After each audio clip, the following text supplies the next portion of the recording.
তো আমাৰ আজিৰ ভিডিঅ'টো হৈছে কি মৌলিক সংখ্যাৰ বিষয়ে।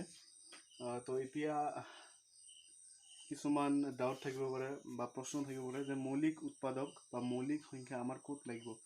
তো যেতিয়া আমি মৌলিক উৎপাদক উলিয়াম তেতিয়া আমাৰ মৌলিক সংখ্যাবোৰ লাগিব।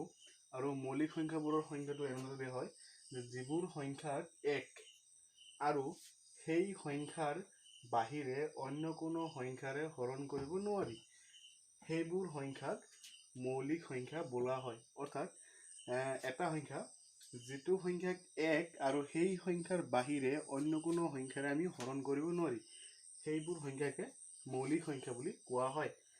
উদাহৰণস্বৰূপে আছে ইয়াত কিমান 2, যেনেকৈ আমি 2ক অকল 1ৰে হৰণ কৰিব পাৰি আৰু 2ক 2ৰে হৰণ কৰিব পাৰি। তাৰপিছত 3ক আমি 1ৰে হৰণ কৰিব পাৰি আৰু অকল 3ৰে হৰণ কৰিব পাৰি।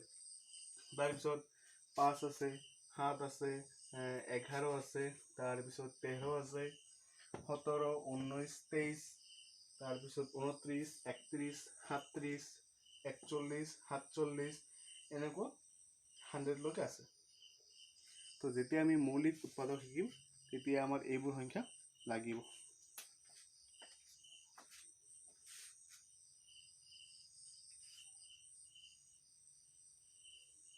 তো ইয়াৰ পৰা এনেকুৱা কুৱেশ্যন আহিব পাৰে যে আটাইতকৈ সৰু মৌলিক সংখ্যাটো কি বা আটাইতকৈ ডাঙৰ মৌলিক সংখ্যাটো কি হ'ব।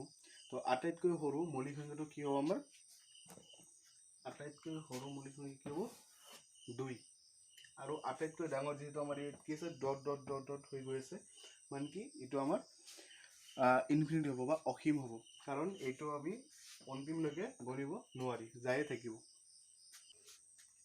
তো ইয়াৰ পৰা আমাৰ MCQ কুৱেশ্যন আহিব পাৰে। MCQৰ অৰ্থ হ'ল কি মাল্টিপল চইচ কুৱেশ্যন। তো ইয়াত 4টা অপশ্যন দিয়া থাকিব না। তলৰ কোনটো এটা মৌলিক সংখ্যাৰ উদাহৰণ। তো ইয়াত আমাৰ 4টা অপশ্যন দিয়া আছে। তো কোনটো মৌলিক সংখ্যা হ'ব 9 হ'ব না 18 হ'ব না 23 হ'ব না 30 হ'ব। তো মই লিখি দিছোঁ মৌলিক সংখ্যাৰ উদাহৰণ। তাৰ পৰা আমি গম পাওঁ যে 23 কি হ'ব এটা মৌলিক সংখ্যা। তো এনেকুৱা ধৰণে কুৱেশ্যন থাকিব আৰু বস্তুটো মুঠতে আমাৰ নলেজখিনি লাগে যে মৌলিক সংখ্যা কাক বুলি। তো ভালকৈ পঢ়ি ল'বা, ঠিক আছে। তো আজিৰ ভিডিঅ'টো এইখিনিয়ে।